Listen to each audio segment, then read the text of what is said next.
सबु गिड़ी देला। रानी को नयने काल निद्रा जे घारिला। रानी को छाईन राजा तहु पड़ाइला। सेठा बरु नल राजा भमी भमी गले। भीम राजा राजे जाई प्रवेश होइले। भीम राजा आगरे से जणाइले जाई आमकु रखबो राजा किछि कोण देई केउ देश घर पुणी केउ जाति गुण केउ केउ विद्यामान करिछ साधन। नल राजांगर सुपकार थिली मुहि गौरी सौरी विधि रांधना जानाई। यह सुनी भीम राजा हरस होइले। आम सुपकार होई था हो बोइले। आज्ञा पाई नल राजा सन्नमत कले। रसशाला जाइना प्रवेश होइले। रात्र बाहिला निद्रारू उठिले।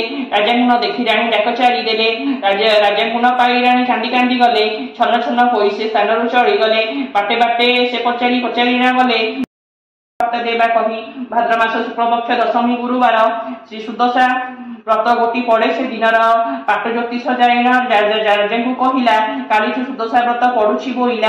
ज्योतिष को धनरत्न दे विदा कला। दासी मान डाकिना बुझाई रहिला। प्रभातर उठी दासी माने चढ़ी गले। एक बनी गाईर जे गोबर आनिले। सुसंच करिना घर दुआर लिपिले।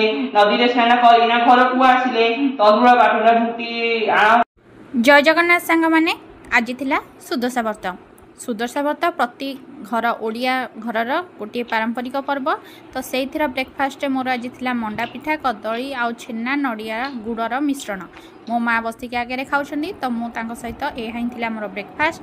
दिन बेला आज थिला कानिका जेहेतु आज धला भात खाती ता सहित थिला आंब खटा। आंब भेषुआ पत्र पड़ी बढ़िया खटाटे होता। ता सहित मुग डाली नड़िया पड़ी बहुत गोटे बढ़िया बाड़िया डालमा होता।